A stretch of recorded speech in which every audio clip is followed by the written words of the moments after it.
নাগরিক সমাজ কতটা সচেতন, সুনাগরিকের দায়িত্ববোধ কেমন, তারা কি স্পষ্ট অভিমত প্রকাশ করছেন নাকি চিলের থাবায় কানের পেছনে ছুটছেন, অথবা নীরব দর্শক হিসেবে বাক স্বাধীনতার নামে বোধহীন ক্রিয়াতেই সন্তুষ্ট? তারা কি স্বাধীনতার দায়ের সাথে আমিত্বকে ধারণ করেন নাকি ভার হিসেবে ব্যক্তি, পরিবার, সমাজ বা রাষ্ট্রকে দোষী করেই বিকৃত আচারে তৃপ্ত? কথা হচ্ছে সুচিন্তিত বিবেচনা, সত্য জানা এবং সঠিক তথ্য প্রকাশ করা। দায়িত্ব কিন্তু সবার। সমাজের সম্প্রীতি রক্ষার্থে নাগরিক দায়িত্ববোধ থেকেই চ্যানেল 24-এর এই সাপ্তাহিক আয়োজন মুক্তকণ্ঠ নিবেদন করছে ইস্পাহানি মির্জাপুর চা। সাথে রয়েছে আমি মোহাম্মদ ইমতিয়াজ। আজকে আমরা আলাপ করব যুদ্ধ বনাম মিথ্যাচার এই বিষয়টি নিয়ে। তার আগে জেনে নিতে চাই বিশেষ কিছু শিরোনাম এবং সোশ্যাল মিডিয়ায় প্রকাশিত সপ্তাহের এমন কিছু খবর যার সত্যতা জানা আপনাদের অত্যন্ত প্রয়োজন।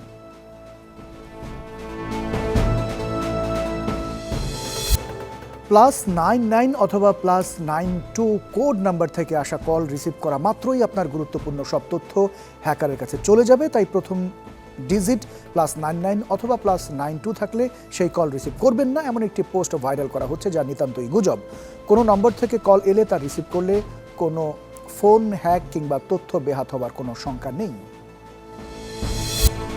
এটি সুপার শপের তাকে প্যাকেট করা মানুষের হাতের আকৃতির মাংসের ছবি দেখিয়ে বলা হচ্ছে বাজারে মানুষের মাংস। এমন একটি পোস্ট দিয়ে সামাজিক যোগাযোগ মাধ্যমে মানুষকে বিভ্রান্ত করা হচ্ছে। ছবিটি কৃত্রিম বুদ্ধিমত্তার মাধ্যমে তৈরি করা।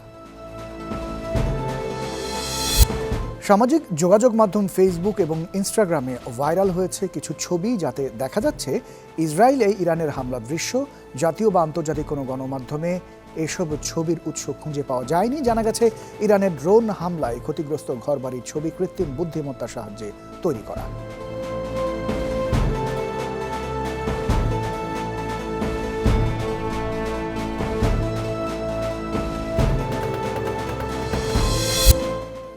সম্প্রতি ইরান কর্তৃক ইসরায়েল অভিমুখে মিসাইল এবং ড্রোন হামলা চালানোর পর সামাজিক মাধ্যমে একটি ভিডিও শেয়ার হতে দেখা গেছে, যার ক্যাপশন পড়ে মনে হচ্ছে এটি ওই আলোচিত হামলার ভিডিও। ভিডিওটি কম্পিউটার জেনারেটেড ইমেজ বা সিজিআই প্রযুক্তি দিয়ে তৈরি একটি অ্যানিমেশন ভিডিওর অংশ।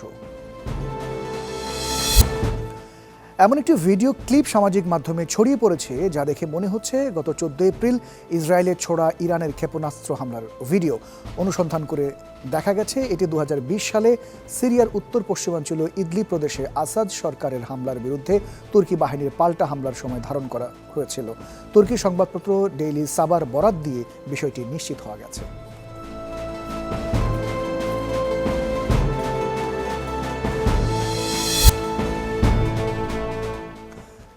বিশেষ কিছু শিরোনাম আমরা এক নজরে জানার চেষ্টা করছিলাম। আজকে আমরা আলাপ করব যে বিষয়টি আমরা কিছুক্ষণ আগে জানাচ্ছিলাম, যুদ্ধ বনাম মিথ্যাচার। আলোচনায় যাবার আগে অতিথি যারা রয়েছেন তাদের সাথে আপনাদের পরিচয় করিয়ে দিতে চাই। আমাদের সাথে সম্মানিত অতিথি হিসেবে স্টুডিওতে রয়েছেন ঢাকা বিশ্ববিদ্যালয়ের গণযোগাযোগ ও সাংবাদিকতা বিভাগের সহযোগী অধ্যাপক সাইফুল আলম চৌধুরী, রয়েছেন অনলাইনে যুক্ত যুক্তরাষ্ট্রে বাংলাদেশের সাবেক রাষ্ট্রদূত এম হুমায়ুন কবির। আপনাদের দুজনকে অনেক ধন্যবাদ, আপনারা কষ্ট করে আমাদের সময় দিয়েছেন।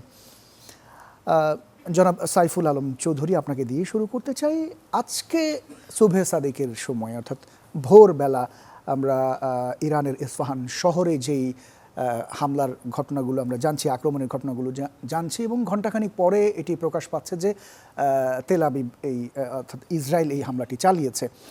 এবং মার্কিন গণমাধ্যমে মার্কিন কর্মকর্তাদের বরাত দিয়ে সেই গণমাধ্যমে ভিডিও ফুটেজও দেখানো হচ্ছে। যদিও ইরানের পক্ষ থেকে বিষয়টি ক্লিয়ার বলা হচ্ছে না এবং ইসরায়েলও একেবারেই চুপ রয়েছে বিষয়টি নিয়ে। তো এই যে আগ বাড়িয়ে কেন মার্কিন কর্মকর্তারা এই বিষয়গুলো বলছেন? এটা বলা মুশকিল, কারণ এখানে কারণ আমরা যদি গাজা, এর আগে গাজা এবং ইসরায়েলের সংঘাত, হামাসের সাথে যে ইসরায়েলের সংঘাত, সেখানে যদি দেখি তাহলে একেবারেই স্পষ্ট হবে যে আমেরিকা ইসরায়েলের পক্ষে। এবং বিশ্বব্যাপী নিন্দা সত্ত্বেও, যেখানে শিশু, নিরস্ত্র মানুষ এবং হসপিটালে হামলা চালানো হয়েছে, সেগুলো সত্ত্বেও কিন্তু যুদ্ধবিরতির প্রস্তাব জাতিসংঘে যখন উঠেছিল, সেখানেও কিন্তু আমেরিকা ইসরায়েলের পক্ষে অবস্থান নিয়েছিলেন। তো সেই ক্ষেত্রে আবার যদি বৈশ্বিক প্রেক্ষাপটে আমরা চিন্তা করি, যে মার্কিনীদের অথবা ইউএসের যে বিরোধী গ্রুপ, সেখানে কিন্তু রাশিয়া, চীন এবং ইরান একটা বিশাল পক্ষ। ইরানের সাথে দীর্ঘদিনই এই মার্কিনীদের দূরত্ব রয়ে গেছে জি। এবং একটা সংঘাতময় পরিস্থিতি, কারণ ইতিমধ্যে বেশ কয়েকবার তারা দশকেরও বেশি সময় ধরে বেশ কয়েক দফা তারা কিন্তু ইরানের উপরে এক ধরনের অবরোধ বেশ কয়েক দফায় দিয়েছিল। জি। তো সেদিক থেকে বিবেচনা করলে যে আন্তর্জাতিক রাজনীতির ক্ষেত্রে একটা নিজেদের অবস্থান আগেভাগেই একটা শক্ত অবস্থান নেওয়ার জন্য হয়তো বা একটা এটা হতে পারে একদিকে, আরেকদিকে হতে পারে যে ইসরায়েলকে আসলে বিহাইন্ড দ্য স্কার্টেন বা সিনের বাইরে রাখার জন্য আমেরিকা নিজেই উপযাজক হয়ে ইসরায়েলের পক্ষে অবস্থান নিচ্ছে, বা ইসরায়েলকে যাতে কেউ সরাসরি মানে এখন যদি ইসরায়েল স্বীকার করে বা ইসরায়েল যদি বলে যে হ্যাঁ আমরা পাল্টা হামলা চালিয়েছি, সেক্ষেত্রে বিশ্বব্যাপী আরও নিন্দা, অথবা তার পক্ষের শক্তিগুলো যারা বিভিন্ন সময় দেখা গেছে যে গাজায় হামলার পরে আপনার ইউরোপিয়ান ইউনিয়নের অনেক দেশ তারা কিন্তু ইসরায়েলের পক্ষে নেয়নি। তো সেক্ষেত্রে কারণ তারা ইরান বলছে যে তারা আসলে একটা জবাব দিয়েছে, তাদের দূতাবাসে যে হামলা চালিয়েছিল, তাদের বিজ্ঞানী সহ কয়েকজনকে মেরেছিল, তাদের কর্মকর্তা সহ, সেইটার হামলা চালিয়েছে, এবং সেটা হামলা চালানোর পরে তারা আবার স্থগিত এটা উড্র করছে যে আমরা আর হামলা চালাবো না। সেক্ষেত্রে কিন্তু অনেক ইউরোপিয়ান ইউনিয়ন অনেক দেশ বলেছে যে ইসরায়েলের পাল্টা হামলা চালানো এই মুহূর্তে ঠিক হবে না। ফলে এটা হয়তো বা আন্তর্জাতিক কূটনীতির অংশ, যে হয়তো ইসরায়েলকে সরাসরি দোষারোপ ভাগিদার না করার জন্য হয়তো বা আমেরিকা এটা অবস্থান নিচ্ছে। আর একটা হচ্ছে ইরানকে বুঝিয়ে দেওয়া যে এখনও মানে তারা আমেরিকার নেগেটিভ বুকে আছে। সেক্ষেত্রে আমরা এটাকে কি ধরবো? এটা কি হামলা ধরা হবে, হামলা করা হয়েছে, না এটি তাদের ইরানের কোনো সমস্যার ছিল? এখন ইরানের কিন্তু এক পক্ষের সংবাদ হচ্ছে বাইরের থেকে কোথাও হামলা হয়নি, জি, ইরানের অভ্যন্তরীণ টেস্টের কারণে এটা হয়েছে, এরকমই বলছে।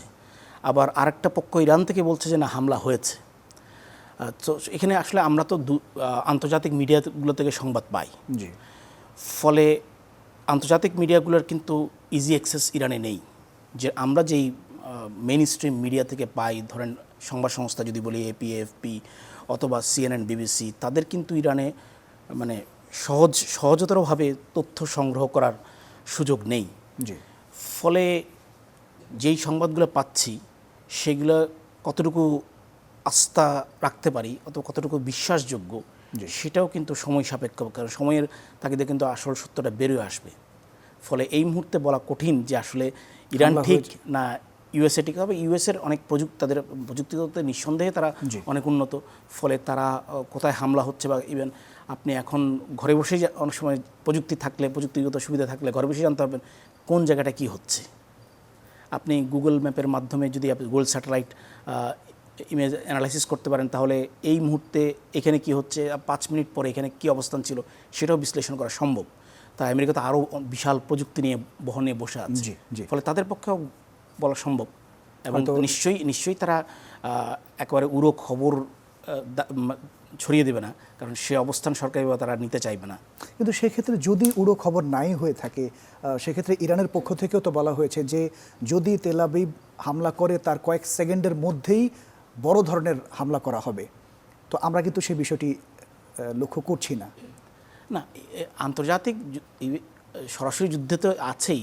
ইভেন কোল্ড ওয়ার যখন ছিল তখনও কিন্তু এই বাকযুদ্ধটা ছিলই, যে আমি হামলা করলে ইভেন অত দূরে যাওয়ার দরকার নেই। আমাদের যদি পার্শ্ববর্তী দুটি দেশ দক্ষিণ এশিয়ার, ভারত পাকিস্তান, এখানে এক দেশের মুভমেন্ট একটু আগালে আরেক দেশ কিন্তু বাকযুদ্ধে লেগে পড়ে। ফলে এই যুদ্ধ পরিস্থিতিতে বাকযুদ্ধটা থাকবেই। এটা যখন সাদ্দাম ইরাক যুদ্ধের সময় অনেক আমেরিকান বা তার মিত্র বাহিনীর তুলনায় অনেক পিছিয়ে ছিল, কিন্তু তারপরেও কিন্তু সাদ্দামের যে ফোকাল পয়েন্টগুলো বা যারা মুখপাত্র, তারা কিন্তু সবসময় বলতো যে না, আমরা পাল্টা হামলা চালাবো, পাল্টা জবাব দিব, প্রত্যেকটাই ইরাকি শহীদ হয়ে যাবে। সেগুলো প্রত্যেকটা যুদ্ধে আমরা দেখেছি, সিরিয়ার যুদ্ধে দেখেছি। ফলে ইভেন টুইনটা ধ্বংসের পরে যদি আমরা ইনসার্জেন্ট গ্রুপগুলোকে দেখি, তারাও কিন্তু গোপন আস্তানা থেকে টেপ পাঠাতো, ফলে তারা বলতো আমরা পাল্টা হামলা চালাবো। এইটা যুদ্ধক্ষেত্রে যুদ্ধটা কৌশল থাকেই। জি, অনেক ধন্যবাদ জনাব সাইফুল আলম চৌধুরী। আমরা জনাব হুমায়ুন কবির আপনার কাছে একটু আসবো। একই প্রশ্ন আপনার কাছেও জানতে চাই, এটি কি হামলা হয়েছে কি হয়নি, যেহেতু এখনও পর্যন্ত আন্তর্জাতিক গণমাধ্যমের বরাতে আমরা সেইভাবে রিয়েল তথ্য পাচ্ছি না, এখন পর্যন্ত তথ্যপাত্রের ভিত্তিতে কি বলা যায়? ধন্যবাদ আপনাকে। আসলে আপনি যেটা বলছেন, আন্তর্জাতিক পরিমণ্ডলেই কিন্তু যথেষ্ট তথ্য উপাত্ত আছে, যেটা দিয়ে একটা আপনি সার্কামস্টেন্সিয়ালি যদি বলি, জি। একটা মোটামুটি উপসংহার বা একটা সিদ্ধান্তে আপনি আসতে পারেন। আমি কয়েকটা উপাদান বলছি। ইসরায়েল আক্রমণ করেছে ইরাকে, এটা সত্যি, এবং সেটা এখন কথা হচ্ছে যে তার ধরনটা কি। তার কারণ হচ্ছে ইসরায়েল এর ভেতরকার অভ্যন্তরীণ রাজনীতি, সরকারের গঠন প্রণালী এবং তার আঞ্চলিক রাজনীতিক সামগ্রিক বিষয় বিবেচনা করে ইরান যেমন ইসরায়েলের বিরুদ্ধে 13ই এপ্রিলে আক্রমণ না করে উপায় ছিল না, একইভাবে ইসরায়েলেরও এই গত রাত পর্যন্ত আক্রমণ করাটা প্রয়োজন ছিল, এবং সেটা কিভাবে হবে সেটা নিয়ে আলোচনা হতে পারে। যেমন ইরানের দিক থেকে ইরান বলেছে গত রাত্রে ইস্পাহানের উপরে তারা 3টে ড্রোনকে ভূপাতিত করেছে, জি। এবং সেই ড্রোন এর ফলে কোনো ক্ষতি তাদের হয়, এবং সেখানে আমরা ইতিমধ্যে জানি ইস্পাহানে তাদের নিউক্লিয়ার রিয়েক্টর ওখানে আছে, তাদের একটা সামরিক ঘাঁটিও আছে, এবং বলা হচ্ছে যে সামরিক ঘাঁটিকে লক্ষ্য করেই এই মিসাইল বলেন বা ড্রোন বলেন সেগুলো ছোড়া হয়েছিল। এবং মার্কিন, আপনি যেটা দিয়ে প্রশ্নটা তুলেছেন, মার্কিন সূত্র থেকেই বলা হয়েছে যে এই মিসাইল বা ড্রোন যাই হোক, সেগুলো কিন্তু ইরানের পারমাণবিক ক্ষেপণাস্ত্র বা পারমাণবিক যে ঘাঁটি বা পারমাণবিক গবেষণাগার আছে তাকে লক্ষ্য করে মারা হয়নি, বা ইচ্ছা করেই সেটা করা হয়নি। এখন এখানে বুঝতে হবে যে দুটো দিন, এবং ইসরায়েলের দিক থেকে যদি আমি আসি, ইসরায়েলও সরকার কিন্তু কিছু বলছেন, কিন্তু ইসরায়েলের যিনি ন্যাশনাল সিকিউরিটি মিনিস্টার, তিনি কিন্তু একটা টুইট করেছে তার হিব্রু ভাষা, সেটাও আন্তর্জাতিক পরিমণ্ডলে বেশ আলোচনা হচ্ছে। সেখানে তিনি বলছেন যে ফিবল, মানে খুব একটা দুর্বল, এই শব্দটা তিনি ব্যবহার করেছেন। অর্থাৎ ইসরায়েলের নেতানিয়াহু সরকারের অভ্যন্তরে যে মতদ্বৈততা আছে এই বিষয়টা নিয়ে, তারই একটা প্রতিফলন কিন্তু এখানে আমরা পাচ্ছি, যে ইসরায়েলের নেতানিয়াহু সরকারের মধ্যেই কেউ আছেন যারা চান জোরে সোরে প্রতিশোধ নেওয়া হোক ইরানের বিরুদ্ধে, আবার কেউ কেউ আছেন তারা মনে করছেন না, এটা একটা সিম্বলিক ইনিশিয়েটিভ হোক, এবং মনে হচ্ছে যে ইসরায়েল সেই সিম্বলিক অ্যাটাকটাই করেছে, তারা জেনে শুনেই করেছে যে এতে কোনো ক্ষতি হবে না, কিন্তু একই সাথে তাদেরও মুখ রক্ষা হলো, এইরকম একটা অবস্থা। যদি ইসরায়েল হামলা করেই থাকে, তো সেক্ষেত্রে আমি জনাব সাইফুল আলম চৌধুরীকে একই প্রশ্ন করেছিলাম, আপনার কাছেও জানতে চাইবো যে ইরানের পক্ষ থেকে বলা হয়েছে যদি হামলা করা হয় কয়েক সেকেন্ডের মধ্যে জবাব দেওয়া হবে, তাহলে বিষয়টা কি জটিল হচ্ছে কিনা? না, জটিল মোটেও না। এটাকে আমরা একটু বুঝতে চেষ্টা করি। সেটা হচ্ছে যে কথাটা ইরান বলেছিল সেটা পরশুদিন বলেছে, ইরানের পররাষ্ট্রমন্ত্রী বলেছে, এবং গতকাল ইরান, আপনি যদি দেখেন গত 24 ঘন্টায় যে ইরানের যে ব্যাখ্যা বা এই ঘটনা সম্পর্কে তার যে অবস্থা, ইরান বলছে আমরা 3টা ড্রোনকে ভূপাতিত করেছি প্রতিরক্ষা ব্যবস্থার মাধ্যমে, আমাদের কোনো ক্ষতি হয়। জি। ইরান যেহেতু বলছে ভূপাতিত করে ফেলেছি, আমাদের কোনো ক্ষতি হয়নি, কাজেই আমরা আর প্রতিশোধ নেওয়ার মতো অবস্থায় নাই বা প্রয়োজন বোধ করছি না। অর্থাৎ ইরানের দিক থেকে কিন্তু ইরান এই বিষয়টাকে আর সামনে নিয়ে যেতে চাচ্ছে না। যে প্রসঙ্গটা আপনি তুলছিলেন, ইরানের পররাষ্ট্রমন্ত্রী যে কথাটা বলছিলেন যে আমরা সাথে সাথেই জবাব দেবো, যেহেতু কোনো ক্ষতি হয়নি, যেহেতু তারা ড্রোন ভূপাতিত করে ফেলেছে, কাজেই ইরানের দিক থেকে মোটামুটি সিদ্ধান্ত এখনো পর্যন্ত যেটুকু আন্তর্জাতিক পরিমণ্ডলে বিচার বিশ্লেষণের মধ্যে দিয়ে আসছে, সেটা হচ্ছে ইরান ঘটনাটাকে এখানেই সমাপ্ত করতে চায়। এখানে আরো একটা জিনিস আমি একটু আগে বলছিলাম, আবার একটু ব্যাখ্যা করছি। মার্কিন যুক্তরাষ্ট্র সহ মধ্যপ্রাচ্যের যে মার্কিন বন্ধুরা যারা আছে, ধরেন সৌদি আরব, ইউএই, জর্ডান, ইজিপ্ট, তারা সকলেই কিন্তু এই বিষয়টাতে মানে ইরানের বিপক্ষে আরেকটা আক্রমণ ইসরায়েল করুক সেটা তারা চায় না। তার কারণ হচ্ছে যে যদি ইরানের ক্ষতি হয়ে থাকে তাহলে কিন্তু ইরান আরেকটা পাল্টা আক্রমণ করতে পারে, সেটা যদি হয় তাহলে একটা আঞ্চলিক যুদ্ধাবস্থা তৈরি হবে, যে যুদ্ধ অবস্থার জন্য মধ্যপ্রাচ্যের দেশগুলো এখন প্রস্তুত বলে আমার কাছে মনে হয় না। এবং মার্কিন যুক্তরাষ্ট্র নিজেও যে প্রস্তুত না সেই কথাটা তো প্রেসিডেন্ট বাইডেন সাহেব 14 তারিখেই বলেছেন, যেদিন ইসরায়েল আক্রমণ করলো তার পরের দিনে তিনি বলে দিচ্ছেন যে আমরা এই ধরনের ইরানের বিরুদ্ধে কোনো পাল্টা আক্রমণে মার্কিন যুক্তরাষ্ট্র অংশগ্রহণ করবে না। তাহলে জনাব এবং হুমায়ুন কবির, আন্তর্জাতিক আমরা কি গণমাধ্যমে এই বিষয়টি বলতে পারি যে আপাতত কি উত্তেজনা থেমে গেল? এটা কি বলার সুযোগ রয়েছে? আমার ধারণা আপাতত মনে হচ্ছে যে এই পর্যন্তই থাকবে। অবস্থার কোনো মানে ধরেন ইসরায়েল যদি আবার আক্রমণ না করে, আমার ধারণা হচ্ছে সেখানে থেকে কোনো নিশ্চিত হবে। আচ্ছা, আরেকটি বিষয় একটু জানতে চাইব, ইস্পাহান কেন এত গুরুত্বপূর্ণ? আপনি বলছিলেন যে সেখানে ইরানের সামরিক ঘাঁটি রয়েছে, এছাড়াও আরও বেশ কিছু গুরুত্বপূর্ণ স্থাপনা রয়েছে। আর কি কি কারণে ইস্পাহান এতটা গুরুত্বপূর্ণ এবং ইসরায়েল কেন এই ইস্পাহান শহরকে টার্গেট করলো? যুদ্ধের সময় আপনি শুরু করেছিলেন, একটা হচ্ছে যে যুদ্ধের সময় একটা মেসেজিং বলে একটা কথা থাকে, অর্থাৎ বক্তব্যটা অন্য পক্ষের কাছে বা আপনার প্রতিপক্ষের কাছে পৌঁছে দেওয়ার বিষয় থাকে। তো ইরান এবং ইসরায়েল দুপক্ষই কিন্তু গত কয়েকদিন ধরে মেসেজিংটাই করেছে। এবং আপনি যদি ইসরায়েলে ইরানের আক্রমণটা বা 13 তারিখের মিসাইল আক্রমণটা যদি লক্ষ্য করেন, সেটাও কিন্তু আসলে কার্যকর কোনো আক্রমণ নয়, সেটা মোর মেসেজিং, তাকে বার্তা দেওয়া। এবং সেই বার্তাটা দেওয়ার জন্যই ইরান আক্রমণ করার আগে থেকেই বলে আসছে যে আমরা অমুক সময়তে আক্রমণ করব। সত্যিকার অর্থে যদি ক্ষতির কারণ বা ক্ষতি করার কোনো উদ্দেশ্য থাকে, তাহলে কেউ যুদ্ধক্ষেত্রে তো এই বলে কয়ে আক্রমণটা করবে না। সারপ্রাইজটা হচ্ছে যে কোনো যুদ্ধের একটা অন্যতম অনুষঙ্গ বিষয়। তো কাজে ইরান যেমন চায়নি ইসরায়েলের জার্মানের ক্ষতি হোক বাস্তব অর্থে, কিন্তু ইসরায়েল তার এই বার্তাটা পাক, যে তার আনহ্যাপিনেসটা প্রকাশিত। একইভাবে আমার ধারণা ইসরায়েলও গত রাতের আক্রমণের মধ্য দিয়ে ইস্পাহানটা মধ্য ইরান এবং মধ্য ইরানের মধ্য দিয়ে ইসরায়েল যে জিনিসটা সম্ভবত প্রকাশ করতে চেয়েছে যে আমরা কিন্তু তোমার অভ্যন্তরে প্রবেশ করতে পারি এবং তোমার যেটা তোমার সব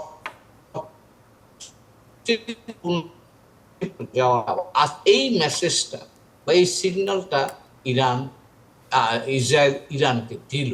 এখন এটার কোনো ফলো আপ যদি হয় তাহলে নিশ্চয়ই এটার জটিলতা বাড়তে পারে, কিন্তু আমার কাছে মনে হচ্ছে যে ইসরায়েলের সরকারের মধ্যে যে এবং মার্কিন যুক্তরাষ্ট্র সহ অন্যান্য আরব দেশগুলোর যে প্রচন্ড চাপ এখন ইসরায়েলের উপর আছে, সেক্ষেত্রে ইসরায়েল হয়তো এটা নিয়ে আর সামনে বাড়তে চাইবে না। ইরানের দিক থেকে হয়তো ইরান যাবে না, কিন্তু এখানে একটা জিনিস খেয়াল রাখতে হবে, কিন্তু ইসরায়েল এবং ইরানের মধ্যে সম্পর্কটা কিন্তু এখন প্রকাশ্যে আমরা দেখছি, কিন্তু তারা প্রতিনিয়তই একে অপরের বিরুদ্ধে যুদ্ধ করছে পরোক্ষভাবে। সেটা সিরিয়া বলেন, সেটা আপনি লেবানন বলেন, এই ঘটনাগুলো চলছে। তো কাজেই লেবাননে যদি হেজবুল্লাহরা একটিভ হয়, অথবা সিরিয়া থেকেও যদি ইসরায়েলের বিরুদ্ধে ইরানি সমর্থক গোষ্ঠী যারা আছে তারা সক্রিয় হয়, অথবা হুতিরা যদি ইয়েমেন থেকে সক্রিয় হয়, তখন সেটা কোন দিকে যাবে বলা মুশকিল। প্লাস আরেকটা জিনিস, এই সবগুলো জিনিসের কেন্দ্র কিন্তু হচ্ছে গাজা। গত 6 মাস ধরে যে গাজাতে যে নৃশংসতা চলছে, গণহত্যা চলছে, সেটাই হচ্ছে কিন্তু মূল বিষয়।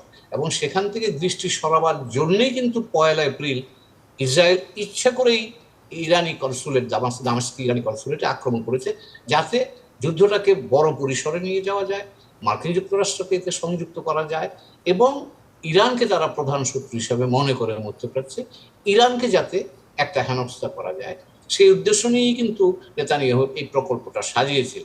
আমার কাছে মনে হয় যে সেই প্রকল্প বাস্তবায়নের ক্ষেত্রে এখন তিনি সম্পূর্ণতা পাচ্ছেন না। এবং আমার ধারণা এই মুহূর্তের জন্য এই রাউন্ডে হয়তো এটা ড্র হয়ে গেল, কিন্তু গাজা সেই সংঘাতটাকে কিন্তু সেক্ষেত্রে এখনো পর্যন্ত আপনার কাছে কি বিশ্লেষক যারা রয়েছেন অনেকেই বিষয়টি, আন্তর্জাতিক বিশ্লেষকরাও মনে করছেন যে ইসরায়েলের এই ধরনের উস্কানির কারণে মধ্যপ্রাচ্যে এক ধরনের নতুন করে যুদ্ধ বাধার একটা সম্ভাবনা দেখা দিয়েছিল। আপাতত আপনার কাছে মনে হচ্ছে যে এটি হওয়ার সম্ভাবনা খুবই ক্ষীণ, এমনটি কি? আমার কাছে সরাসরি ইসরায়েল এবং ইরানের মধ্যে নেতানিয়াহুর হয়তো প্ল্যানিংটা এই ক্ষেত্রে একটু থেমেছে বলে মনে হয় বা সম্ভাবনাটা কমেছে বলে মনে হয়। কিন্তু আমি সেই সাথে আবার একটু যোগ করে রাখছি, যদি ইরান পরোক্ষভাবে সিরিয়া, লেবানন এবং ইয়েমেনে তাদের যে বন্ধুরা আছে তাদেরকে যদি বেশি সক্রিয় করে, সেক্ষেত্রে এটা কোন দিকে যাবে এই মুহূর্তে কিন্তু বলা সেটা যাচ্ছে। জি, জনাব এম হুমায়ুন কবির, আমরা আপনার কাছ থেকে স্পষ্টভাবে জানতে পারলাম। আপনারা দুজনেই থাকুন, আমরা ছোট্ট একটা বিরতি নিয়ে আসতে চাই। দর্শক, ছোট্ট একটা বিরতির সময় হলে এই পর্যায়ে ফিরছি একটু পর, আশা করি সাথে থাকবেন আপনারা। বিরতির পর আরও একবার স্বাগত ইস্পাহানি মির্জাপুর চা নিবেদিত মুক্ত কণ্ঠে। আপনাদের সাথে রয়েছে আমি মোহাম্মদ ইমতিয়াজ। অতিথি হিসেবে আমাদের সাথে দুজন সম্মানিত অতিথি যুক্ত রয়েছেন ঢাকা বিশ্ববিদ্যালয়ের গণযোগাযোগ ও সাংবাদিকতা বিভাগের সহযোগী অধ্যাপক সাইফুল আলম চৌধুরী এবং রয়েছেন যুক্তরাষ্ট্রে বাংলাদেশের সাবেক রাষ্ট্রদূত এম হুমায়ুন কবির। তিনি অনলাইনে যুক্ত রয়েছেন। আপনারা দুজনকে আরও একবার ধন্যবাদ। আবারও আপনার কাছে আসবো জনাব সাইফুল আলম চৌধুরী। আমরা আজকে যে বিষয়টি নির্ধারণ করি সে যুদ্ধ বনাম মিথ্যাচার। যুদ্ধ হচ্ছে একদিকে, যারা মিথ্যাচার করছেন তারা তাদের কাজগুলো বীরদর্পে করে যাচ্ছেন, চালিয়ে যাচ্ছেন। একটু আপনার কাছে এই মুহূর্তে জানতে চাইব, তথ্য প্রযুক্তির এই যে সময়টায় এত সহজলভ্য, তারপরেও কেন প্রকৃত তথ্য পাওয়াটা দুরূহ হচ্ছে? সেটা কি শুধু যুদ্ধ প্রসঙ্গে? আচ্ছা, যুদ্ধক্ষেত্রে কিন্তু একটা কথা বলা হয় যে যুদ্ধে প্রথম যেটা নিহত হয় সেটা হচ্ছে সত্য, মানে truth is the first death in the any war. তো এটা আপনি আরেকটা হচ্ছে, কারণটা হচ্ছে যুদ্ধক্ষেত্রে যদি আমরা হিস্ট্রি থেকে চিন্তা করি, অনেক যুদ্ধক্ষেত্রেই আপনার গুজবটা ছড়ানো হয় প্রতিপক্ষকে গায়াল করার জন্য। এটা অনেক লং কৌশল। এটা মহাভারতের যুধিষ্ঠির, আপনার দ্রৌপদী, এই যে আপনার ইতিগজ, হ্যাঁ, এটা মিথ আছে। সেই মিথ ইভেন হিস্ট্রিক্যালি যদি দেখি, যে বলা হয় যে একটা বেশ রিনাউন্ড হিস্ট্রি, যে মানে খ্রিস্টপূর্ব 804 সালে আপনার যে জেক্সাস যখন গ্রিক আক্রমণ করে তা জিতে গেছিল, পরে গ্রিকরা কী করে, যারা জিতেছে, যারা পরাজিত হয়েছে তাদের সৈন্য নিজের দলে নিয়েছে। নেয়ার পরে যারা পরাজিত হয়েছে গ্রিক সেনাবাহিনী, তারা গুজব ছড়িয়ে দেয় যে যাদেরকে নিয়েছে তারা কিন্তু বিশ্বাসঘাতকতা করবে। পরবর্তীতে এই গুজবের কারণে কিন্তু উল্টো জেক্সাস হেরে যায়। এরকম অনেকগুলো ওয়ার আছে। তো এইটা গুজব যুদ্ধক্ষেত্রে ছড়ানো হয় প্রতিপক্ষকে গায়াল করার জন্য। আর আপনি এখনকার যুদ্ধক্ষেত্র কিন্তু গুলো ধর্ম অথবা জাতীয়তাবাদ দুটোর সাথে আপনি জড়িত, বেশ কয়েকটা যুদ্ধ কিন্তু। ফলে এই দুটো ক্ষেত্রে স্পেসিফিকলি দেখবেন, এখন ধরেন এই গাজা ফিলিস্তিন মানে হামাস ভার্সেস ইসরায়েলের যে যুদ্ধটা, যেটা এর আগে সবচেয়ে বেশি ভুয়া তথ্য ছড়ানো হয়, সেটাতে দেখা গেছে যে সবচেয়ে বেশি ভুয়া তথ্য এই প্রসঙ্গে ছড়িয়েছে কোথা থেকে? ভারত থেকে। কারণটা হচ্ছে, ভারতের 20 কোটি মানুষের হাতে স্মার্টফোন আছে। এই 20 কোটি জনসংখ্যা ইংল্যান্ডের জনসংখ্যা 3 গুণ। ইংল্যান্ডের সমস্ত মানুষ যদি একসাথে আপনার স্মার্টফোন ব্যবহার করে এবং তারা গুজব ছড়ায়, তাও ভারতের সমকক্ষ হতে পারবে না। এখন ভারতের এটা আবার মিডল ইস্টও আছে, ইউরোপিয়ান কান্ট্রিগুলোতে আছে, সাউথ ইউরোপিয়ান কান্ট্রিগুলোতে বেশি। সেটা হচ্ছে ইসলামফোবিয়া, ধর্ম। আবার অনেক জায়গায় খ্রিশ্চানদের বিরুদ্ধে বা ইহুদিদের বিরুদ্ধে অপবাদ ছড়ানো হয়। এই ধর্মকে কেন্দ্র করে পাশাপাশি যখন স্থানীয় রাজনীতি, আপনি দেখবেন যে আমাদের দেশেও কিন্তু বিএনপি বা আওয়ামী লীগের নেতাদের বিরুদ্ধে ইসরায়েলকে সমর্থন করার পক্ষে অনেক ভুয়া আপনার ফটোকার্ড ছড়ানো হয়েছিল। আমাদের ডক্টর ইউনূসের সম্পর্কে ছড়ানো হয়েছিল, যিনি ইসরায়েলকে সমর্থন করেছেন। তো ফলে ওই যে আন্তর্জাতিক যুদ্ধগুলা বিভিন্ন দেশের ক্ষেত্রে জাতীয়তাবাদ এবং স্থানীয় রাজনীতির প্রেক্ষাপটে তখন গুজবের আইটেম হয়ে যায়। এখন যেমন ইন্ডিয়াতে সামনের ইলেকশনকে কেন্দ্র করে যতটা, ওখানে আমরা জানি যে আমাদের সাবকন্টিনেন্টের সবকটি দেশেই যখনই রাজনীতি বা ইলেকশন নির্বাচন আসে, তখনই কিন্তু ধর্ম একটা বড় ফ্যাক্টর হয়ে যায়। তখন এগুলোকে পুঁজি করার জন্যই গুজব ছড়ানো হয়। কিন্তু আমাদের তো প্রাপ্তির জায়গাটা হচ্ছে আন্তর্জাতিক গণমাধ্যমগুলোই, আন্তর্জাতিক ইস্যুসগুলোতে। তো সেক্ষেত্রে আন্তর্জাতিক গণমাধ্যমগুলো কি এই ভুল তথ্য ছড়াচ্ছেন বা এরকম কিছু? আন্তর্জাতিক গণমাধ্যম যে ভুল তথ্য মিডিয়াতে সবসময় ছিল। একটা হচ্ছে ইচ্ছাকৃত, যেমন ধরেন আপনি যেটা বলা হয় যে এই ট্রাম্পের পরেই তো আসলে 2016 সালের পর থেকে আমরা আমি অবশ্য ফেক নিউজ বলি না, এটা ফেক ইনফরমেশন বলাটা ভালো, কারণ নিউজ কখনো ফেক হয় না। কারণ নিউজের ক্ষেত্রে আমরা কিন্তু নিউজই ইনফরমেশন দিই, অর্থাৎ ফ্যাক্ট চেক করে আমরা দিই। তো সেক্ষেত্রে যদি আমরা ফেক তথ্যই ধরি, তাহলে কিন্তু তখন থেকে আসে। তখন আপনি দেখবেন যে আপনার একটা শহরেই ট্রাম্পের 100টা ফেক ওয়েবসাইট ছিল, এবং সেখান থেকে কিন্তু মেইন স্ট্রিম মিডিয়াগুলা কোনো ভুল তথ্য নিয়ে তারা একটা ট্র্যাপে পড়ে। সেটা কি রাজনৈতিক কৌশল ছিল?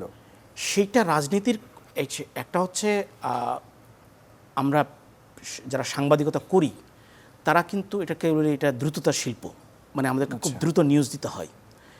হ্যাঁ, আমাদের আমাদের অবজেক্টিভিটি আছে, আমাদের ক্রস চেক করতে হয়, সবই আমরা করি, কিন্তু এই দ্রুততার সাথে তাল মিলিতে গিয়ে কম্পিটিশন করতে গিয়ে পাশাপাশি এখন যুক্ত হয়েছে ক্লিক বেইট। যত ক্লিক তত মানি। তো এইটাতে গাওয়ার সাথে গিয়ে অনেকেই ভুল করছেন। এখন মানের দিক থেকে তারা কিন্তু ডেভেলপ করার চেষ্টা করছেন নিজেদেরকে, আন্তর্জাতিক গণমাধ্যমগুলো, যে বড় বড় আপনি যদি দেখেন যে সবচেয়ে বড় এখনও পর্যন্ত সবচেয়ে বেশি ইম্প্যাক্টফুল ফেক নিউজ হচ্ছে যেটা পোপ ট্রাম্পকে স্বীকৃতি দিয়েছিল, সেটা কিন্তু WT5 নামে একটা ট্রাম্পের ফেক ওয়েবসাইট থেকে শুরু। সেখান থেকে কিন্তু ইউএসের মেইন স্ট্রিম মিডিয়াগুলো এই নিউজটাকে প্রোভাইড করে। পরবর্তী তারা ভুল বুঝতে পারে, ভুল বুঝতে পারার পরে যেমন আমরা দেখি যে CNN পরে টালি করে যে ট্রাম্প কতগুলা মিথ্যা তথ্য জনগণকে দিয়েছেন, সেই ধরনের নিউজও করেছে। কিন্তু এটাতে আমরা দায়বদ্ধতা এড়াতে পারি না। মানে এই ক্লিকবেট সংস্কৃতিতে আমরা যখন গা ভাসিয়ে দিচ্ছি, কারণ বিবিসি একটা গবেষণা করেছিল ভারত, নাইজেরিয়া এবং কেনিয়াতে, এটাই এখনও পর্যন্ত সবচেয়ে বড় একটা ফেক ইনফরমেশনের ইম্প্যাক্টের উপরে গবেষণা। সেখানে দেখা গেছে যে একটা বড় কারণ হচ্ছে মানুষ মেইন স্ট্রিম মিডিয়ার উপর আস্থা হারিয়ে আসলে এই ধরনের ফেক ইনফরমেশন তারা যেখান থেকে পাচ্ছে সেখান থেকে নিয়ে যখন তাদের আশপাশের লোকজন বা বন্ধুবান্ধব এবং সেলিব্রিটিরা যখন শেয়ার করছে তখন তাদেরকে প্রভোক করছে। প্রভোক করার ফলে তারা আসলে এটা নিজেরাই ভাইরাল করছে।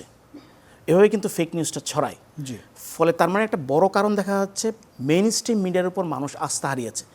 এটা কিন্তু একটা বিসিএস সার্কেল। মেইন স্ট্রিম মিডিয়ার উপর মানুষ আস্থা হারিয়েছে এমন না যে মেইন স্ট্রিম মিডিয়া নিউজ করছে না, মেইন স্ট্রিম মিডিয়া নিউজ করছে, কিন্তু সেটা অ্যাডভোকেসি জার্নালিজম করছে। সেক্ষেত্রে আপনি যেটি বলছেন যে মেইন স্ট্রিম মিডিয়াগুলো অ্যাডভোকেসি জার্নালিজম করছে, কখনো কখনো আমরা দেখি যে মেইন স্ট্রিম মিডিয়াগুলো সত্য আড়াল করে, কখনো কখনো আমরা দেখি যে পক্ষপাত দুষ্ট সংবাদ প্রচার করা হয়, আবার কখনো কখনো ব্যক্তি পর্যায়ে দেখি, কখনো কখনো আমরা দেখি গোষ্ঠীগতভাবে মিথ্যাচার করা হচ্ছে। তাহলে প্রকৃত সত্যটা কোথায়? এখন দেখেন, any investment comes with intention. যে কোনো মিডিয়া একটা ইনভেস্টমেন্ট। জি, এখানে আপনি যেটা এখন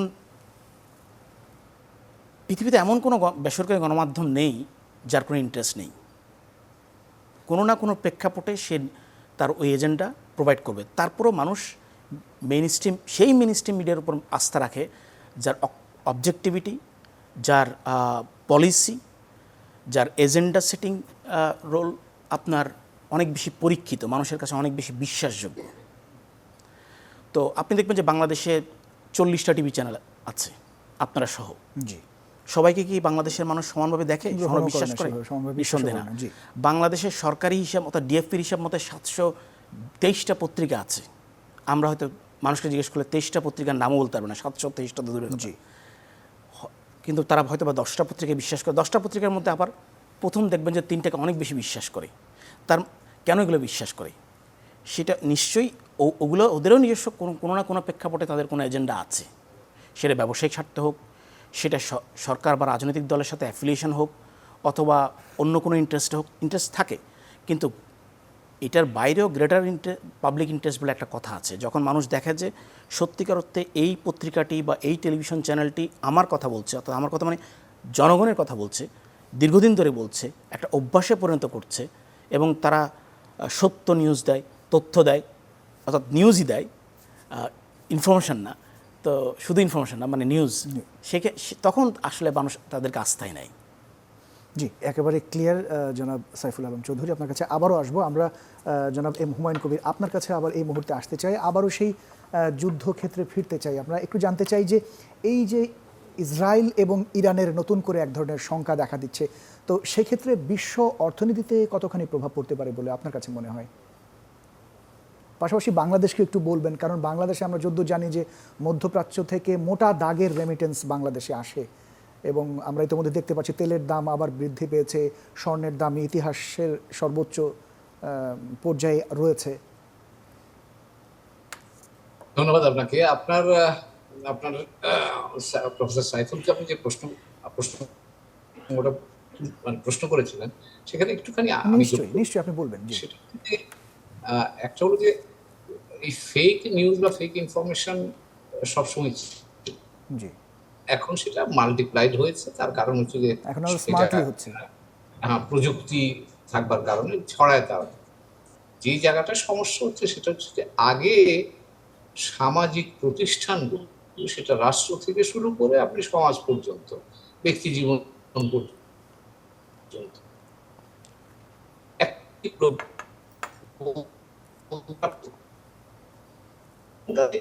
আপনি বোধটা কিন্তু অনেক ক্ষয়িষ্ণু। এবং এই যে একটু আগে আলাপ করছিলেন আপনারা, প্রেসিডেন্ট ট্রাম্প থেকে শুরু করে আজকে পৃথিবীর বিভিন্ন দেশের নেতৃবৃন্দ কেউ কিন্তু আজকাল অভিযোগ বা অভিযুক্ত হতে হয় যে তারা সত্যি কথা বলছেন না। এবং ফেক নিউজ খালি সংবাদপত্রে ছড়ায় না, বিভিন্ন দেশের সরকার এটা ছড়ায়, সেটা তো কম নয়। জি, আমি আমি আমি যেমনটি অক্সফোর্ড বলছিলাম কিছুক্ষণ আগে। অ্যানালিটিকার, তো কাজেই আপনি এখন যেটা দরকার সেটা হচ্ছে যে প্রতিষ্ঠানগুলো যখন মানুষের আস্থার বাইরে চলে যায় বা মানুষ যখন প্রতিষ্ঠানের উপর আস্থা হারায় এবং যখন নীতি নৈতিকতার অবক্ষয় ঘটে, তখন আপনি এই ধরনের তথ্যাবলী মানুষ যাই পায় তাই আঁকড়ে ধরবার চেষ্টা করে। এবং সেটাই আপনি ফেক ইনফরমেশন ছড়িয়ে পড়বার একটা অন্যতম প্রধান কারণ বলে আমার কাছে মনে হয়। আর মাল্টিপ্লায়ার এফেক্ট এসছে ফ্রম টেকনোলজি। সবার হাতে হাতেই এখন স্মার্টফোন। প্রযুক্তি আছে এবং সবাই এখন এমপাওয়ার। তো কাজে সেই জায়গাটাতে আমার ধারণা নতুন একটা প্রেক্ষাপট তৈরি হয়েছে। এবং সেটাকে যদি আপনি প্রতিকার করতে চান তাহলে ওই রুটে যেতে হবে, আপনার নীতি নৈতিকতার জায়গাটাতেই আবার যেতে হবে, প্রতিষ্ঠানগুলোকে শক্তিশালী করতে হবে যাতে মানুষের আস্থার জায়গাটা আবার শক্তিশালী হয়। তবে আপনি তো তখন আর এই জিনিস নিয়ে মানুষ নিজেরাই কোনটা সত্যি কোনটা মিথ্যা সেটা নিরূপণ করে নেবে।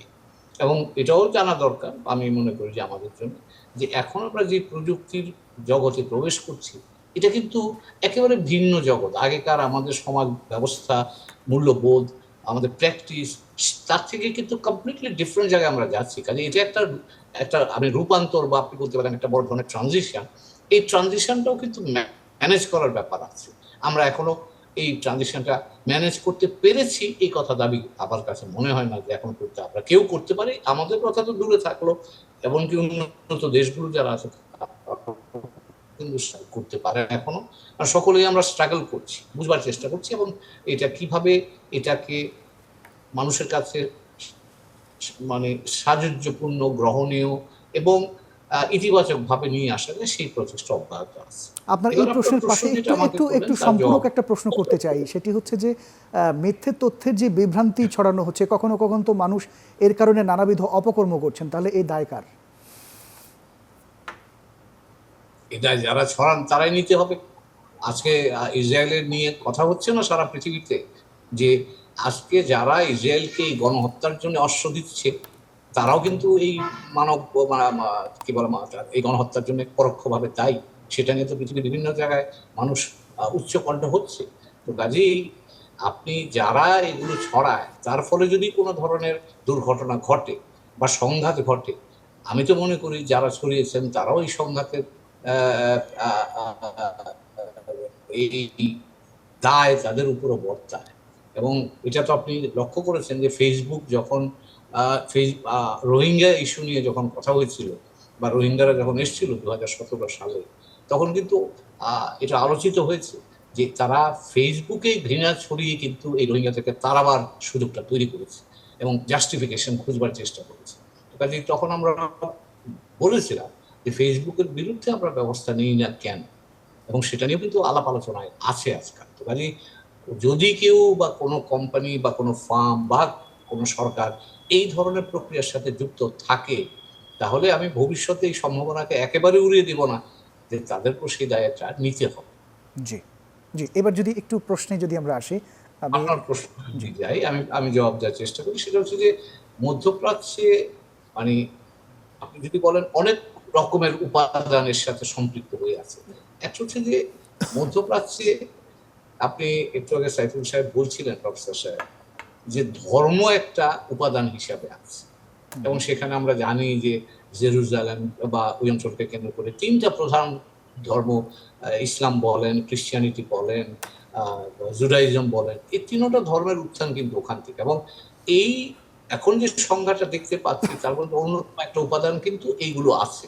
জি। তো কাজেই এখানে একটা এই নিয়ে একটা উপাদান হিসাবে সংঘাত তৈরির জন্য যেটা সহযোগিতাও তৈরি করতে পারতো, কিন্তু আমরা এটাকে সংঘাতে রূপান্তরিত করে ফেলেছি, আইডেন্টিটির মধ্যে ঢুকিয়ে ফেলেছি। কাজে আমি ইহুদি না হলে মুসলমান হলেই আমার শত্রু হতে পারে, বা প্যালেস্টাইনি হলে আমার শত্রু হতে পারে। এই ধারণাগুলো কিন্তু বদ্ধমূল হয়ে গেছে। ফলে ধর্মীয় বিষয়ের পাশাপাশি কিন্তু রাজনীতি এসছে, এবং প্যালেস্টাইন ইস্যুটাকে বা প্যালেস্টাইন ইসরায়েল ইস্যুটাকে অনেকে ধর্মীয় বাতাবরণে ব্যাখ্যা করার চেষ্টা করেন। আমার কাছে মনে হয় যে ধর্মীয় বিষয়ের চাইতে এটা রাজনীতি বা জাতিগত পরিচয়ের বিষয়টা প্রধান ভূমিকা পালন করছে। এবার যদি আসেন আপনি ভূ রাজনীতিও কিন্তু গুরুত্বপূর্ণ, জি।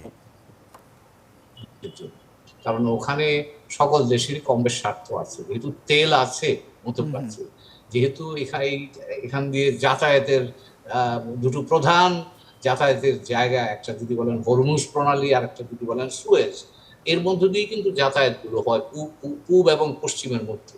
তো কাজেই মধ্যপ্রাচ্যের সাথে সারা বিশ্বের অর্থনীতি বলেন, রাজনীতি বলেন, মনোযোগ কম জড়িয়ে আছে। কাজের মধ্যে স্থিতিশীল হলে তার প্রতিক্রিয়া কিন্তু সারা পৃথিবীর অর্থনীতিতে পড়বে। এক হতে পারে যারা তেলের সাপ্লাই যায়, তাহলে কিন্তু দেখবেন চীন অনেক দূরে দাঁড়িয়ে আছে, তারা কোনো কথাবার্তা বলছে না। কিন্তু ইরানের উপর যদি আজকে ইরান যদি যুদ্ধ জড়িয়ে যায়, সবচেয়ে বেশি ক্ষতিগ্রস্ত হবে কিন্তু চীন। তার কারণ হচ্ছে চীনের 1 নম্বর সাপ্লায়ার হচ্ছে কিন্তু ইরান। তো কাজে ইরান যদি যুদ্ধে জড়িয়ে যায়, তার তেলের সাপ্লাই যদি কমে যায়, তাহলে কিন্তু চীনের উপর আঘাতটা আসবে। জাপান আছে, তার উপরও খানিকটা যাবে। তো মানে ইউএই আছে, কুয়েত তেলের সাপ্লায়ার, তো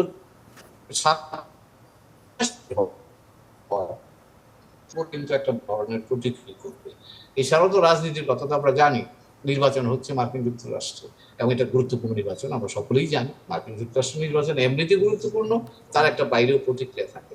এবার তো আরো বেশি, প্রেসিডেন্ট বাইডেন ক্ষমতায় থাকবেন না ডোনাল্ড ট্রাম্প ক্ষমতায় আসবে, এবং এটা যদি হয় দুটো ভিন্ন রূপকল্প নিয়ে কিন্তু তারা আসবে, এবং এটার একটা বৈশ্বিক প্রভাবও কিন্তু আমরা লক্ষ্য করবো। তো কাজেই এই মধ্যপ্রাচ্যের এখনকার ঘটনাবলী, গাজা এবং ইসরায়েল ইরানের মধ্যে যে সংকটের যে ঘনীভূতকরণ আমরা দেখতে পাচ্ছি, তার প্রতিক্রিয়া কিন্তু মার্কিন যুক্তরাষ্ট্র অভ্যন্তরীণ রাজনীতিতে ইতিমধ্যে পড়া শুরু করেছে।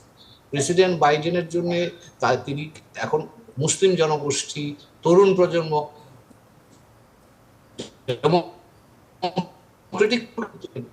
এবং প্রশমিত না হয়, তাহলে বাইডেন সাহেব ডেমোক্রেটিক পার্টির অনেক ভোটারদেরই ভোট পাবেন না, এরকম একটা আশঙ্কাও কিন্তু সেখানে করা হচ্ছে। তো কাজেই আপনি দেখতে পাচ্ছেন যে এর বিভিন্ন দেশের অভ্যন্তরে এটার প্রতিক্রিয়া হতে পারে, আন্তর্জাতিক অর্থনীতির উপর সেটা হতে পারে। আর আমরা বাংলাদেশের কথা যদি বলেন, আমাদের তো দুইটা স্বার্থ ওখানে একেবারে সরাসরি আমরা যুক্ত। একটা হচ্ছে তেলের আমদানি, আর দ্বিতীয়টা হচ্ছে ওখানে মধ্যপ্রাচ্যের দেশগুলোতে জর্ডান বলেন, সৌদি আরব বলেন, কুয়েত বলেন, ইউএই বলেন, কাতার বলেন, আমাদের বাংলাদেশি ভাইরা আছে, ভাই বোনরা আছে। তো কাজেই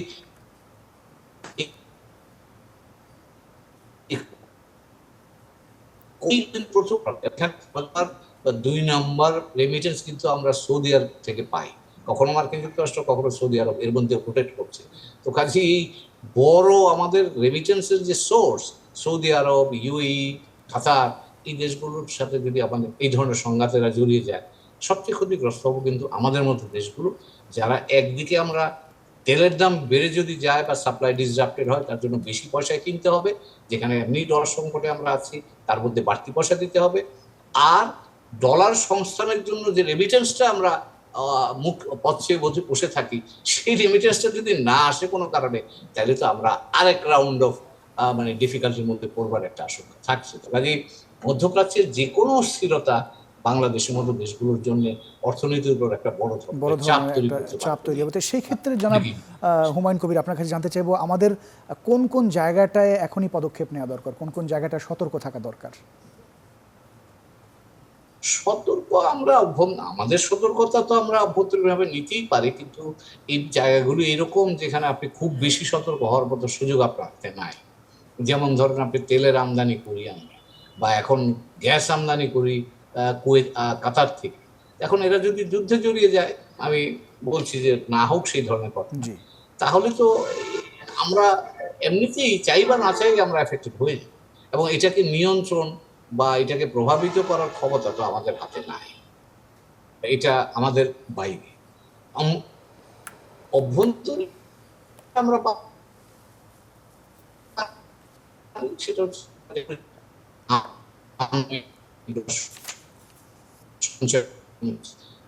এরকম অভ্যন্তরীণ উদ্যোগ আমরা নিই, কিন্তু মানে এটা তারও সীমাবদ্ধতা আছে, আপনি কতখানি কমাবেন। আপনি যদি ইম্পোর্ট কম, এক্সপোর্ট হচ্ছে আমার ডলার আর্নিং সোর্স, রেমিটেন্স হচ্ছে আমার ডলার আর্নিং সোর্স। তো কাজে এগুলো অনেকটা উভয় সংকটের কত অবস্থা আমাদের জন্য তৈরি হবে। কাজে সেই জায়গায় আমরা আমাদের কণ্ঠ যতখানি জোরালো করা যায় ততখানি কণ্ঠ জোরালো করেই বলতে হবে যে আমরা যুদ্ধ চাই না, এবং এই সকলেই আচরণ করে শান্তিপূর্ণ পরিবেশ রক্ষার জন্য সক্রিয় হয়। জি সেই জনাব চেষ্টায় এম হুমায়ুন কবির, একেবারে পরিষ্কার আপনার কথার মাধ্যমে আমরা জানতে পারলাম। আপনি থাকবেন, আমরা আবারও নিশ্চয়ই আপনার কাছে আসবো।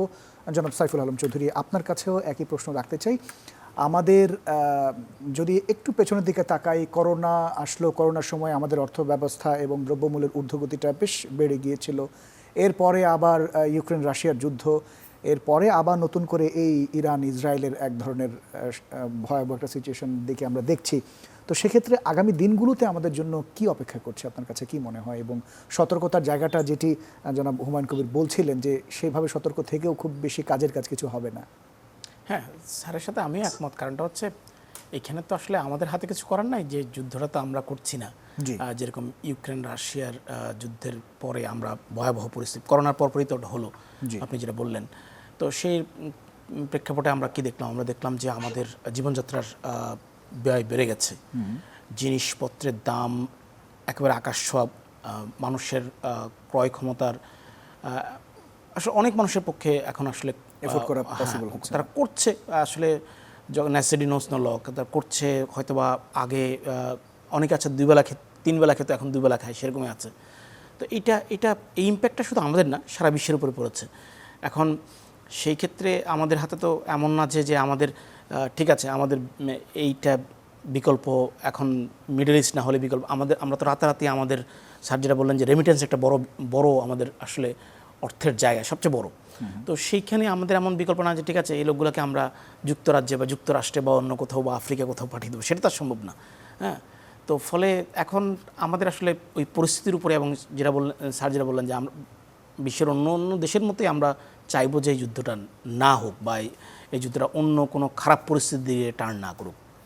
কারণ আমাদের আসলে নিজস্ব এত ফর্মাল অবকাঠামো এত স্ট্রং না যে আমরা চাইলেই 6 মাস রেমিটেন্স ছাড়া আমরা বাঁচতে পারবো। আমরা চাইলেই 6 মাস আপনার মিডল ইস্ট থেকে তেলের দাম যদি আরও অনেক বেশি ডাবল হয়ে যায়, তাহলে আমরা এই ব্যয় নির্বাহ করতে পারবো। এটা তো আমাদের পক্ষে সম্ভব না। ফলে এটা টোটাল ইম্প্যাক্টটা আমাদের পুরো দেশের সব ধরনের মানুষের উপরই পড়বে। তো গত পরশুর কথা যদি আমরা বলি, মাননীয় প্রধানমন্ত্রী দুটো দেশের সফরের বিষয়ে, এছাড়াও ক্যাবিনেট মিটিংয়ে তিনি বলছিলেন যে আমদানি রপ্তানির বিষয়ে একটা নতুন করে রূপরেখা তৈরির কথাও তিনি বলছিলেন। তো এই ইস্যুতে মাননীয় প্রধানমন্ত্রীর এই রূপরেখাগুলো কেমন হওয়া দরকার? বা সেটা তো আমরা বাংলাদেশ তো এখন এটা সারারও ভালো বলতে পারেন, বাংলাদেশ কিন্তু যে কোনো ইন্টারন্যাশনাল রিলেশনের দিকে এখন যতগুলো হাব যাওয়া দরকার সবগুলো হাবের সাথেই সম্পর্ক রাখছে। হ্যাঁ, সেটা মানে পলিসিটা এরকম যে সাপও মূল্য লাঠিও ভাঙল না, এরকম পরিস্থিতি। মানে আজকেও আপনি দেখবেন যে গতকাল একটা বিসের একটা ওখানে কনফারেন্স ছিল, পেপার প্রেজেন্ট করা হয়েছে, সেখানে আর্মি চিফ বলেছেন যে বাংলাদেশের পক্ষে এমন কোনো দেশের জন্য এমন কিছু, বন্ধু রাষ্ট্রের জন্য এমন কিছু করা যাবে না যেটা অন্য কোনো রাষ্ট্রের জন্য আমরা বিরূপ, একজনকে খুশি করতে আরেকজন যাতে কষ্ট না পান, অখুশি না হন। তো সেটা এখন বাংলাদেশ করছে। সেদিক থেকে এখন যদি আমার পক্ষের উদাহরণস্বরূপ রাশিয়া থেকে তেল আনা যদি আমার জন্য কম খরচের হয় এবং সেটা যদি মানের বিচারের দিক থেকে ভালো হয়, তাহলে আমি কেন মিডল ইস্টে যাব? সেটা তো খুবই লজিক্যাল। এখন যে কোনো দেশে এটা চাইবে। সেদিক থেকে আমার মনে হয় যে সরকার আন্তর্জাতিক পরিস্থিতি খেয়াল রেখেই এবং বাংলাদেশের অর্থনৈতিক আর্থসামাজিক অবস্থা সব কিছু মিলেই এই পলিসি বা রূপরেখা তৈরি করবেন নিঃসন্দেহে। এবং সেটা এখন একটা রূপরেখা কিন্তু করা হয় ভবিষ্যৎকে সামনে রেখে। সেটা 10 বছর, সেটা স্বল্পমেয়াদী, মধ্যমেয়াদী, দীর্ঘমেয়াদী 3 ধরনের হয়। তো সেটা রেখেই হয়তো বা আগামী বিশ্ব পরিস্থিতি কোন দিকে যাচ্ছে, বিশ্বের সুপার পাওয়ারগুলা কী ধরনের এই ধরনের সংঘাতে জড়িয়ে পড়ছে, ফলে বাংলাদেশের কোন দিকে যাওয়া ঠিক হবে, সব কিছু মিলেই নির্ভর করছে। অনেক ধন্যবাদ জনাব সাইফুল আলম চৌধুরী, আপনি থাকবেন। আমরা এই বিষয়টিতে হুমায়ুন কবির আপনার কাছেও জানতে চাই, বর্তমান যে বাণিজ্যিক পরিস্থিতি, এই জায়গাটায় মাননীয় প্রধানমন্ত্রী যে রূপরেখার কথা বলছিলেন সেটি কেমন হওয়া উচিত বলে আপনার কাছে মনে হয়, বা আপনার কোনো পরামর্শ রয়েছে কিনা? ধন্যবাদ আপনাকে। আমাদের পরামর্শ, আমার ধারণা যে উনি বিচার বিশ্লেষণ করছেন, তবে আমার মনে করি যে আমাদের জন্য যে জায়গাটাতে একটু বেশি মনোযোগী হওয়া দরকার, আপনি যদি আমাদের বাণিজ্যিক কাঠামোটা লক্ষ্য করেন, এই গার্মেন্টস তো আমরা রপ্তানি করছি বহুকাল ধরে, প্রায় 40 বছর ধরে এই একটা উপাদান, এবং আমাদের বাণিজ্যের রপ্তানি বাণিজ্য 80% কিন্তু এখনো পর্যন্ত কাজ। এখানে আমাদের রপ্তানিযোগ্য অন্য সামগ্রিক ডাইভার্সিফিকেশন বা বহুমুখীকরণের বিষয়টা কিন্তু খুব জরুরি, এবং সেই জায়গাটায় আমার ধারণা আমরা এখনো খুব বেশি। এখানে আরো একটা কথা বলা দরকার, বাণিজ্য কিন্তু শুধু বাণিজ্য নয়, বাণিজ্য কিন্তু আপনার বিভিন্ন ক্ষেত্রে আপনার সক্ষমতাও এর সাথে সম্পৃক্ত। কাজেই আমাদের শিক্ষা কাঠামো বলেন, আমাদের দক্ষতা কাঠামো বলেন, আমাদের সুশাসন বলেন, আমাদের বিনিয়োগ বলেন, এই সবগুলো কিন্তু এই প্রক্রিয়াটার সাথে যুক্ত। এবং এটা আমাদের, আমি জাস্ট একটা দৃষ্টান্ত হিসেবে বলছি, ধরেন গত প্রায় 7-8 বছর ধরে বাংলাদেশে বেসরকারি বিনিয়োগ যেটাকে বলা হয়, এই বিনিয়োগটা প্রায় একই জায়গায় দাঁড়িয়ে আছে। তার অর্থ হচ্ছে যে বেসরকারি বিনিয়োগকারী আছেন, তারাও কিন্তু বিনিয়োগের জন্য যথেষ্ট আস্থা পাচ্ছেন না। এখন বিনিয়োগ যদি না হয়, তাহলে আপনার উৎপাদন আসবে কোত্থেকে, আপনার কর্মসংস্থান হবে কোত্থেকে, আপনার রপ্তানির যোগ্য পণ্য কোত্থেকে আসবে। তো কাজে এই সবগুলো জায়গার জন্য কিন্তু একটা কমন জায়গা আমরা দেখি, সেটা হচ্ছে যে আপনার এখানে সুশাসন একটা বিষয়, আর একটা হচ্ছে যে আপনার দক্ষতা বৃদ্ধি করা। এই দুটো বিষয়কে আপনি প্রায়োরিটাইজ করতে হবে, এবং কারণ এগুলো হচ্ছে সোর্স। আর আরেকটা যেটা আমাদের জন্য খুব জরুরি হয়ে পড়েছে, সেটা হচ্ছে এনার্জি সিকিউরিটি। এখন ধরেন আমরা তো এতদিন গ্যাস নিয়ে অনেক কথা বলেছি, গ্যাস গত 15-20 বছরে গ্যাসের জন্য এক্সপ্লোরেশন খুব একটা হয়, যা গ্যাস আছে তাই ব্যবহার করছে, এবং সেটা আগামী 10 বছরের মধ্যে শেষ হয়ে যাবে, এরকম একটা ধারণা ইতিমধ্যেই কিন্তু বাজারে প্রচলিত আছে। তথ্য উপাত্তের ভিত্তিতে লোকেরা সেই ধরনের ধারণা যাচ্ছে, এবং এর বিকল্প যে আমরা করব, এখন আমরা ইম্পোর্ট করছি, ইম্পোর্ট করলে তো আপনি সেখানে ডলার দিয়ে পে করতে পারছেন। আমি যদি এখানে আমার ইন্টারনাল বা ডোমেস্টিক এক্সপ্লোরেশনে আমি যেতাম বা এখনো যাই, তাহলে কিন্তু আমার সেক্ষেত্রে আমি ডলার না দিয়ে আমার নিজের টাকা দিয়ে কিন্তু আমি সেই কাজটা করতে পারি। এছাড়াও ধরেন আমাদের যে ওইদিকে ব্লু ইকোনমি বলছি আমরা, বঙ্গোপসাগর, আমরা সীমানা মিয়ানমারের সাথে এবং ভারতের সাথে তো 10 বছর আগে এগুলি সম্পূর্ণ বসে আছে, কিন্তু বিনিয়োগটা তো আমরা করতে পারিনি। কাজেই এখানে দেশীয় বিনিয়োগ লাগবে, বিদেশি বিনিয়োগ লাগবে, এবং সেটাকে আকৃষ্ট করার জন্য সুশাসন এবং দক্ষতা, সংস্কারের দরকার। অনেক ধন্যবাদ জনাব এম হুমায়ুন কবির আপনাকে, পাশাপাশি ধন্যবাদ সাইফুল আলম চৌধুরী আপনাকেও, এবং দর্শক আপনারা যারা এতক্ষণ আমাদের সাথে ছিলেন আপনাদেরকেও অনেক ধন্যবাদ। আগামী সপ্তাহে নতুন কোনো বিষয় নিয়ে, নতুন অতিথি নিয়ে আবারও হাজির হব। সে পর্যন্ত সবাই ভীষণ ভালো থাকবেন।